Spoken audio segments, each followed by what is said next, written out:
இங்க மிலின்றவங்க ஃப்ரீசர் ஸ்டோரேஜ்ல மாட்டின்னு இருக்காங்க. டோர உடைக்க ரொம்ப ட்ரை பண்றாங்க. ஆனா முடியல. டைம் ஆக ஆக குளிர்ல நடுங்குறாங்க. அப்புறம் மிலியோட அப்பா ரொம்ப நேரம் ஆகியும் மிலி வராததால போலீஸ் ஸ்டேஷன்ல போய் கம்ப்ளைண்ட் குடுக்க போறாங்க. அப்போ அந்த சப் இன்ஸ்பெக்டர் மிலிய தேடுறத விட்டுட்டு மிலி அவங்க பாய் ஃப்ரெண்ட் சமீர் கூட ஓடி போயிட்டு இருப்பாங்கன்னு சொல்றாங்க. இங்க கம்ப்ளைண்ட் வாங்காம போய் சமீர் வீட்ல போய் கேட்டு பாருங்கன்றாங்க. மிலியோட அப்பாவும் சமீர் வீட்டுக்கு போய் கேக்குறாங்க.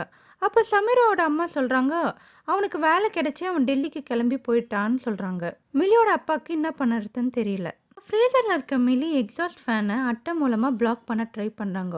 ஜோரா காத்தடிச்சு கீழே விழுந்து காலை உடைச்சிக்கிறாங்க. அப்புறம் சமீருக்கு விஷயம் தெரிஞ்சு மிலியோட அப்பாவை போய் பார்க்குறாங்க. மிலியோட அப்பா கோவத்துல சமீர் அடிக்கிறாங்க, என் பொண்ணு எங்கன்னு. அதுக்கு சமீரும் எனக்கு தெரியாது, எனக்கு எப்படி தெரியும்னு கத்துறாங்க.